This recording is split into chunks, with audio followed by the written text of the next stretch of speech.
నమస్కారం, welcome to Suman TV. నేను గీతాంజలి. మనలో చాలా మంది లలితా సహస్రనామ పారాయణం చేస్తూ ఉంటారు. అయితే కొంతమంది పారాయణం చేయాలంటే ముందుగా ఎలా చదవాలో తెలుసుకోవాలి. ఆ పారాయణము ఎలా పడితే అలా చదివితే మంచిది కాదు, నెగిటివ్ ఎఫెక్ట్ కూడా ఉంటుంది అని చెప్పి కొన్ని వీడియోస్ ద్వారా మనం విన్నాం. నాకు అనిపించింది అసలు ఎలా చదవాలో ముందుగా మనం తెలుసుకుంటే దాన్ని బట్టే మనం వెళ్తాం కదా. నిజంగానే తప్పు చదివితే అమ్మవారు మనల్ని శిక్షిస్తుందా? కరెక్ట్గా చదివితే మనం ఎప్పుడు సంతోషంగా ఉంటామా? అసలు మనకి ఇంకా జీవితంలో పరీక్షలే రావా అని వీటిపైన కూడా చాలా వీడియోస్ చేస్తున్నాం. అయితే నేను ఇలా సెర్చ్ చేస్తున్న క్రమంలో లలితా పరివార్ అనేటువంటి ఒక సంఘం నాకు ఇలా కనపడిందండి. వారిలో ప్రత్యేకంగా ఫౌండర్ ఎవరైతే ఉన్నారో ఆ సంఘాన్ని స్థాపించిన వారు అరుణ పేరి గారు. వారు ఉచితంగా ఆన్లైన్లో లలితా పారాయణం నేర్పిస్తూ ఉన్నారు. వారు ఉండేది ఎక్కడో రాయ్పూర్లో, కానీ దేశ విదేశాల్లో ఎక్కడున్నా సరే మనం ఇక్కడ తెలుగు వారైనా ఎక్కడి వారైనా నేర్చుకోవచ్చు అనమాట. చాలా చక్కగా అక్షరం నేర్పిస్తూ ఉన్నారు, ఓపికగా, ఆన్లైన్లోనే అది కూడా. అందుకని ఒకసారి వారికి సంప్రదిస్తే ఒకసారి రెండమ్మ ఇలా మాట్లాడదామంటే ఆ రాయ్పూర్ నుంచి మన కోసం హైదరాబాద్ వచ్చారు. నా ఎదురుగుండా కూర్చున్నారు. ఆవిడ శ్రీ విద్య ఉపాసకురాలు, లలితా పరివార్ ఏదైతే చెప్తున్నానో ఫౌండర్, అలాగే ప్రముఖ ఆధ్యాత్మికవేత్త కూడా. ఎంతోమందికి ఇలా నేర్పించారు, దగ్గర 10,000 మందికి పైన నేర్పించారు. ఇప్పుడు నాకు కూడా అనిపించింది నేను నేర్చుకోవాలి, మీకు చెప్పాలని. సో వారిని ఆహ్వానించాం. మన ముందున్నారు అరుణ పేరి గారు, వారితో మాట్లాడదాం. అమ్మ నమస్కారం. నమస్కారం అమ్మ. శ్రీమాత్రే నమః. శ్రీమాత్రే నమః. నేను సిద్ధమైపోయాను. మీరు ఆన్లైన్లో చక్కగా నేర్పిస్తూ ఉన్నారు. నేను కొన్ని వీడియోస్ అవి చూశానమ్మా, చాలా ఓపిక్గా మీరు చెప్పటం అవన్నీ కూడాను. నేను జాయిన్ అవ్వాలి అని అనుకున్నాను, కానీ ఫస్ట్ అసలు చెప్దాం ఏంటి అని అనిపించింది. ముందుగా అసలు లలిత సహస్రనామం ఏ విధంగా చదవాలమ్మ? దీనికంటూ నియమాలు ఉన్నాయా? ఉంటే అవి ఏంటి వివరించండి.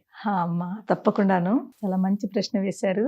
లలితా శాస్త్రము అంటే లలిత అమ్మవారి యొక్క 1000 నామములు. సహస్రము అంటే 1000 నామములు. ఇది అసలు మనం షార్ట్లో చూసుకుంటే లలిత అమ్మవారు తన సభలో తనలోంచి 8 శక్తుల్ని తీసుకొచ్చింది. వశిన్యాది దేవతలు అంటారు. వశిని, కామేశ్వరి, మోదిని, విమలే, అరుణే, జయిని, సర్వేశ్వరి, కౌళిని, 8 దేవతల్ని తన శక్తులు అనమాట.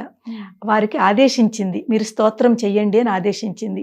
ఎప్పుడైతే వారు స్తోత్రం చేయడం మొదలుపెట్టారో వాళ్ళ నోటంపట, వాళ్ళ శ్రీముఖం నుంచి 1000 నామములు వచ్చాయి. ఆ 1000 నామములే ఈ లలితా సహస్రనామములు. ఎప్పుడైతే వాళ్ళు అక్కడ స్తోత్రం చేశారో అక్కడ ఉన్న బ్రహ్మాది దేవతలందరూ కూడా ఆశ్చర్యపోయారు. ఆశ్చర్యపోయి అమ్మవారి దగ్గర చెప్తున్నారు, అమ్మా ఇది నామములు అన్నారు మీరు, ఈ నామముల్లో ఎంత పవర్ ఉందంటే ఆ పవరు మేమే తట్టుకోలేకపోతున్నాము. ఇంత పవర్ఫుల్ నామములు. ఇది నామములు కాదు, ఇది మంత్రములు. ఈ మంత్రములు వెనకాల చాలా రహస్యం ఉంది అంటే అమ్మవారు అంటుంది ఇది నిజము. ఈ మంత్రములు, మంత్రస్వరూపంలో ఉన్న నామములు, దీని వెనకాల చాలా రహస్యం ఉంది. మీరందరూ కూడా ఇప్పుడు పఠించి పూర్తి భూప్రపంచం అంతా కూడా మీరు దీన్ని వ్యాపింపజేయాలి అని ఆవిడ ఆదేశించింది. అప్పుడు అక్కడి నుంచి ఆ బ్రహ్మాది దేవతల దగ్గర నుంచి మన ఋషులు, అప్పుడున్న ఋషులు, ఆ ఋషుల నుంచి అలా గురుపరపరంగా మన వరకు ఈ లలితా శాస్త్రం వచ్చింది. ఎంత అదృష్టవంతులమో మనం, చాలా అదృష్టవంతులు అమ్మ. కానీ ఈ పారాయణం అనేది ఈ సమయానికే చేయాలని ఏమన్నా ఉంటుందా? లేదమ్మా, అలా ఏమీ లేదు. లలితా శాస్త్రం అనేది మనం భక్తితో ఎప్పుడైనా చదువుకోవచ్చు, ఏ టైం ఉంటే. కానీ ఆ టైం కొంచెం కేటాయించుకుని వేరేగా ఒక చోట కూర్చుని చక్కగా పారాయణ అంటేను నేర్చుకునేటప్పుడు ఎప్పుడైనా పర్వాలేదు. పారాయణ చెయ్యాలి అనుకుంటే చక్కగా ఒక చోట మనం అమ్మవారి దగ్గర లేకపోతే వేరే రూమ్లోనో కూర్చుని నేను ఇవాళ పారాయణ చేస్తాను అనుకుని పూర్తి 1 నుంచి 183 శ్లోకాలు చదివి అప్పుడు లేవండి. అది పారాయణతో కౌంట్ అవుతుంది. కొంతమంది, చాలా మంది నడుస్తూ లేకపోతేనేమో ఎవరైనా వచ్చారని మధ్యలో లేచిపోయి ఇవన్నీ చేస్తూ ఉంటారు. అది పారాయణలో కౌంట్ రాదు. మీరు మధ్యలో గ్యాప్ ఇవ్వకూడదు. పారాయణ అనేది ఎప్పుడు స్టార్టింగ్ నుంచి ఎండింగ్ వరకును. ఎవరైనా వచ్చినా కూడా మీరు డిస్టర్బ్ అవ్వకూడదు. అయితే అది పారాయణలోకి రాదు. మరి ఎలా చదవాలో చెప్తారా అమ్మ? తప్పకుండా. లలిత మీకంటే పుస్తకం అవసరం లేదు, ప్రతిదీ కంఠస్థమే, అమ్మవారి అనుగ్రహం. అది ఎలా వివరించండి. చూడండి అమ్మా, లలితా శాస్త్రము చదివే విధానము, అందరికంటే ముందు లలితా శాస్త్రం చదివేందుకు చాలా మంది భయపడతారమ్మా.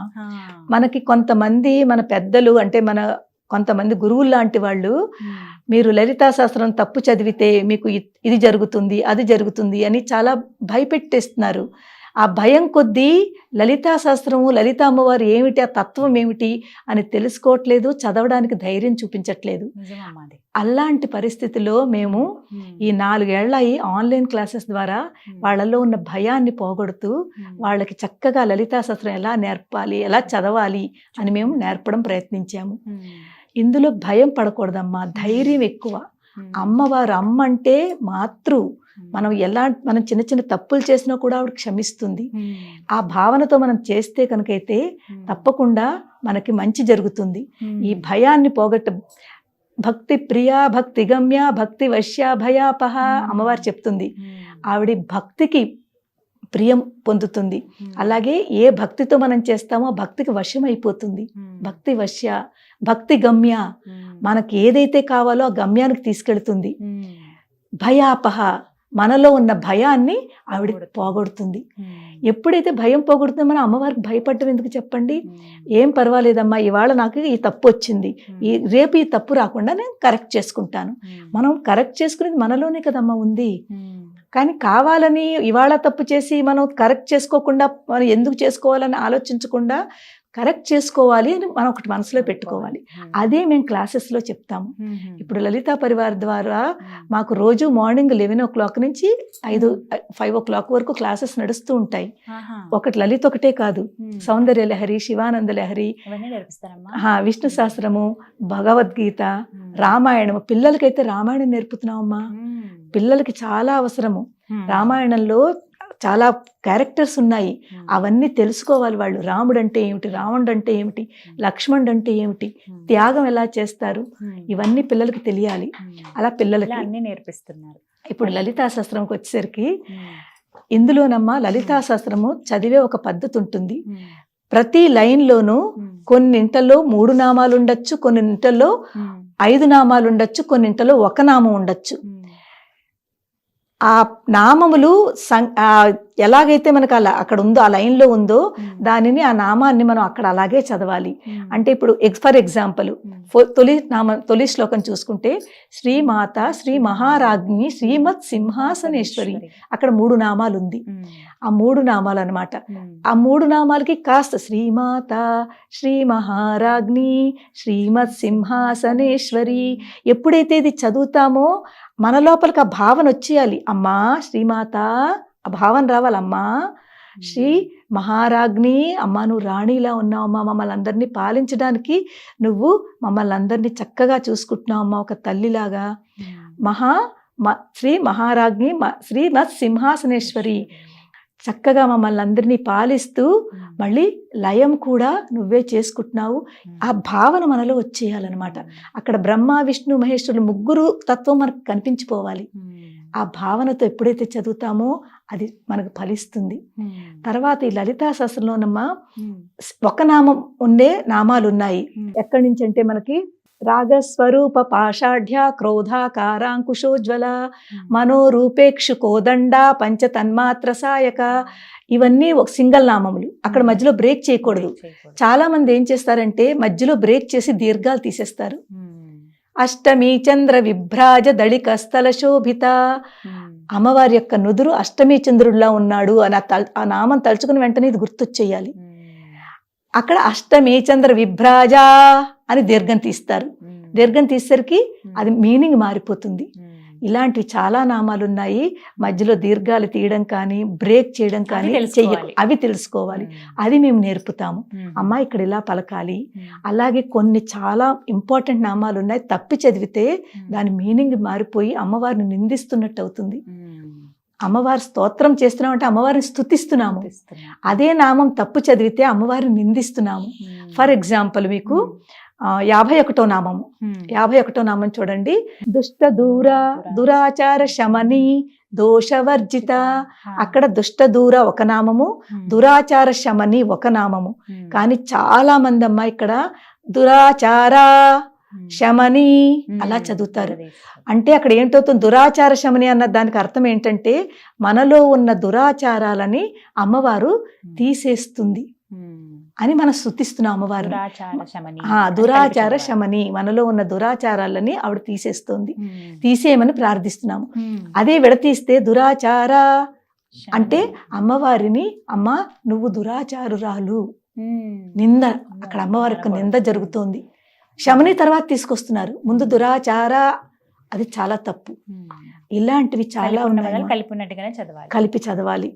అలా చదివితే మనకి ఆ ఫలితం దక్కుతుంది. మీరు 999 నామాలు చాలా బాగా చదివారు, ఈ ఒక్క నామం తప్పు చదివారు, మీకు అంతా ఆ మిగిలిందంతా కూడా ఫలితం దక్కదు. అమ్మవారు మనని పనిష్మెంట్ ఇవ్వదు, ఏమి చెయ్యదు మనకి. కానీ మనం ఇంత కష్టపడి ఇంత చదివిన తర్వాత అమ్మవారిని మనం ప్రార్థిస్తున్నాము, అమ్మ మాకు చక్కగా ఆరోగ్యంగా ఆనందంగా ఉంచు అని. ఇంత చదివిన తర్వాత ఆ నప్పు చదివితే ఆ ఫలితం దక్కదు, అంతకంటే ఏం కాదు. భయపెడుతున్నారు అందరూ, చాలా మంది శిక్షిస్తుంది, నెగిటివ్ ఎఫెక్ట్ ఉంటుంది ఖచ్చితంగా అనే మాట విన్నాం చాలా చోట్ల. అవునమ్మా, అలా ఉంటుందా? అసలు లేదమ్మా, అస్సలు నెగిటివ్ ఎఫెక్ట్ ఉండదు. కానీ మనం తెలుసుకుని ఈ లలితా శాస్త్రం అనేది గురుముఖంగా నేర్చుకోవాలి. గురువు మీకు చెప్తారు, ఇది ఇక్కడ కరెక్ట్, ఇది ఇక్కడ రాంగ్. ఒకవేళ చక్కగా నేర్చుకోవాలనుకుంటే ఎన్ని రోజుల్లో వస్తుందమ్మా? మాది 2.5 months పడుతుంది మాకు నేర్పడానికి. ఈ లలితా శాస్త్రం నేర్పడానికి 2.5 months మేము చదివిస్తాం అనమాట. నేర్పడం అంటే చెప్పేయడం కాదు. చాలా మంది చూడండి, ఇప్పుడు బోల్డ్ అని ఆన్లైన్ క్లాసెస్ ఉన్నాయి. చాలా మంది మా దాంట్లో జాయిన్ అయిన వాళ్ళు అక్కడ సాటిస్ఫైడ్ లేక ఇక్కడ జాయిన్ అవుతున్నారు. అంటే వాళ్ళు ఏంటంటే చెప్పేస్తారు, చెప్పుకుంటూ వెళ్ళిపోయి మీరు ప్రాక్టీస్ చేసుకోండి అంటారు. మేము అలా కాదు, మేము వాళ్ళందరి చేత క్లాసులోనే చదివిస్తాము. మా మెంటర్స్ ఎంత మంచి మెంటర్స్ అంటే ప్రతిదీ క్లాస్, గంట క్లాస్ చెప్తారమ్మా. మొత్తం 15 మంది మెంటర్స్, వేరు క్లాసెస్ లో వేరు మెంటర్. ప్రతి క్లాస్ కి 2 ఉంటారు, అడ్మిన్ మెంటరు, అందరూ చూసుకుంటూ ఉంటారు. మేము చెప్తాం అన్నమాట, ఇక్కడ తప్పు, ఇది ఇలా చదవకండి అమ్మా, ఇలా చదవండి అమ్మా. వాడికి వచ్చే వరకు చెప్తాము, 3-4 times ఎక్స్ప్లెయిన్ చేస్తాము. మీ దగ్గర ఏ ఏజ్ వాళ్ళు నేర్చుకుంటున్నారమ్మా? ఇప్పుడు ప్రస్తుతము అంటే 16 years అబోవ్ వాళ్ళందరూ ఉన్నారు. పెద్దవాళ్ళు కూడా అన్నమా 70 years అబోవ్ వాళ్ళు కూడా ఉన్నారు. వాళ్ళకి ఇప్పుడు తెలుస్తోంది, అయ్యో ఇంతకాలము మేము చాలా తప్పులు చదివామే, మాకు తెలియక ఇప్పుడు మీ దగ్గర జాయిన్ అయిన తర్వాత మాకు మా తప్పులు తెలుస్తున్నాయని అందరూ కూడా ఆశ్చర్యపోతున్నారు. సమయం అమ్మా? సమయము గంట సమయం, రోజు గంట. మండే టు ఫ్రైడే ఉంటాయి క్లాసెస్. ప్రతిరోజు గంట క్లాస్ ఉంటుంది. ఏ టైంకి? ఇప్పుడు బ్యాచ్లు కూడా 2 బ్యాచ్లు. ఒక్కొక్క బ్యాచ్లో నేను 4, అంటే ఒక్కొక్క గ్రూప్లో 5 బ్యాచ్లు తీసుకుంటాను నా ల్యాప్టాప్ నుంచి. ఒక్కొక్క బ్యాచ్లో 70-80 members జాయిన్ అవుతున్నారు. అంటే ఇంచుమించు 4 బ్యాచ్లు అంటే 280 మందికి ఒక టైం, 11 to 12. అదే మళ్ళీ 12:30 to 1:30 కూడా లలిత ఉంది. ఎందుకంటే దీన్ని నేర్చుకునే వాళ్ళు చాలా మంది అమ్మా. ఈ రోజుల్లో చాలా మంది చూస్తున్నాం, మన తెలుగు వారు ఎక్కువగా. ఎప్పుడైతే ఇది తెలుస్తోందో వాళ్ళకి తప్పులు చదువుతున్నామని అందరూ జాయిన్ అవుతున్నారు. వాళ్ళే అంటున్నారు, అమ్మ మేము ఎన్ని తప్పులు చేస్తున్నాము అని. సెకండ్ బ్యాచ్ లో కూడా 50 to 60 మంది ఉన్నారు. అక్కడ కూడా 3-4 బ్యాచ్. ఇలాగా నేను చెప్పుకుంటూ వెళతాను. మా మెంటర్స్ అందరూ కూడా నేను లీవ్ అయిన తర్వాత నాకు ఇంకో క్లాసెస్ ఉంటుంది, వాళ్ళ చేత చదివిస్తూ ఉంటారు. ఇది మా రొటీన్ అన్నమాట లలితా పరివారు. ఉదయం 11 గంటల నుంచి సాయంత్రం 5 గంటల వరకు వేరు క్లాసెస్ వేరుగా ఉంటాయి. ఒక్కొక్కరికి గంట మాత్రం, గంట. అంటే ఒక్కొక్క బ్యాచ్ కి గంట. ఈ విధంగా చాలా ఇప్పుడు చెప్తేనే నాకు చక్కగా ఆసక్తి వస్తుంది. ఎలా చెప్తాను, ఈసారి మీ ద్వారానే నేను ఖచ్చితంగా నేర్చుకుంటాను తప్పకుండా. ఎప్పుడైతే మనకి లలిత అసలు నిజం చెప్తున్నాను, నా జీవితంలో చాలా చేంజెస్, ఇప్పుడు ఇలా ఉన్నాను అంటే ఈ లలితా శాస్త్రం అమ్మ. మీరు చెప్తే నమ్మరు, ఈ లలితా శాస్త్రాన్ని నేను ఎంత గట్టిగా పట్టుకున్నానంటే దాని తత్వాన్ని తెలుసుకుని, అమ్మ ఏమిటి, ఎందుకు, నేనేమిటి, నేనేం చేస్తున్నాను అంటూ ఆ తత్వాన్ని పట్టుకుని నన్ను నేను అమ్మతో కనెక్ట్ చేసుకుంటూ ఈ లలితా శాస్త్రం అర్థం చేసుకుంటూ ఎప్పుడైతే నేను చదవగలిగానో అప్పుడు నిజంగా నాకు అప్పుడు అనిపించింది, ఆహా ఇది కదా అని. ఆ అమ్మవారే నన్ను ఇక్కడ వరకు తీసుకొచ్చింది. నిజంగానే ఈ లలితా శాస్త్రమే నన్ను ఇంతవరకు తీసుకొచ్చింది. ఎన్నిసార్లు చదువుంటారమ్మా ఇప్పటిదాకా మీ జీవితంలో? నేను ప్రతిరోజు నిత్య పారాయణ నాది. అయిపోయిందో అయితే ఒక్క రోజు కూడా మాననమ్మా. రోజు ప్రతిరోజు కంపల్సరీ. అది లేకపోతే నాకు ఏ రోజైతే చెయ్యనో మీకు ఇంకా నోటికి వచ్చేసింది కదా పూర్తి. అది బై హార్ట్ ఉంది. నిన్న పొద్దు ఎర్లీ మార్నింగ్ బయలుదేరాలి కదా, కొంచెం టైం పడుతుందని గణేష్ని పెట్టాను. గణేష్ పూజ అంతా అవుతోంది. లలితా శాస్త్రం చదవడానికి టైం దొరకలేదు. ట్రైన్లో కూర్చొని చదువుకున్నాను. ఎందుకంటే బాగుండదు, మనకే అనిపించేస్తూ ఏదో తెలిసిపోతుంది, ఒక వెలితి కనిపిస్తూ ఉంటుంది, అమ్మ గుర్తు చేస్తుంటుంది. అప్పుడు అమ్మయ్య లలిత చదువుకున్నాను, ఆనందం అనమాట. అది కూడా నేను అర్థం చేసుకుంటూ కళ్ళు మూసుకుని అమ్మ తత్వాన్ని చూస్తూ ఉంటాను. చూసి ఏ నామం వచ్చిందో అది నాకు అక్కడ అర్థం అవ్వాలన్నమాట. అర్థమై ఆ తత్వాన్ని నాలో కనెక్ట్ చేసుకుంటాను. ఇక్కడ ఉన్న ఆత్మని, అక్కడ ఉన్న అమ్మవారి పరమాత్మని రెండింటిని కనెక్ట్ చేసుకుని చదువుతూ ఉంటాను. ఒక్కొక్కసారి చదువుతూ లోపలికి వెళ్ళిపోతాను, ఇన్వాల్వ్ అయిపోతాను. అంటే మనకి అంతర్ముఖ సమారాధ్య బహిర్ముఖ సుదుర్లభ. అంతర్ముఖంగా ఎప్పుడైతే మనం అంతర్ముఖంగా అమ్మవారిని పట్టుకుంటామో అమ్మవారి చెయ్యి గట్టిగా పట్టుకుంటుంది. మనం పట్టుకున్న కంటే ఆవిడ ఎక్కువ గట్టిగా పట్టుకుంటుంది, వదిలిపెట్టదు. ఆవిడకి భక్తులు అంటే, ఆవిడ భక్తి అంటే అంత ఇష్టం అన్నమాట, పిల్లలంటేను. ఆ అమ్మవారు ఇచ్చిన ఆ అదృష్టము నాకు నిజంగా అదృష్టంగా భావిస్తున్నాను.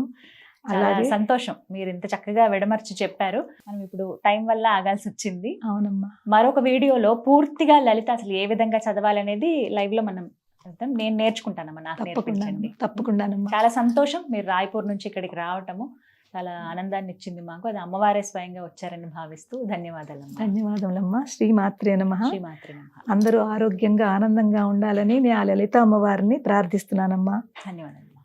విన్నారు కదా, లలిత ఎలా చదవాలనేది ఒక సూచికగా కేవలం తెలియజేయాలనే ఉద్దేశంతో ఈ కార్యక్రమం అండి. రాయ్పూర్లో ఉంటారు అరుణ పేరే గారు. మీకు వీరి వాట్సాప్ నెంబర్ ఏదైతే గ్రూప్ జాయిన్ అవ్వాల్సి ఉంటుందో ఆ లింక్ అనేది నేను మీకు ఇస్తానండి.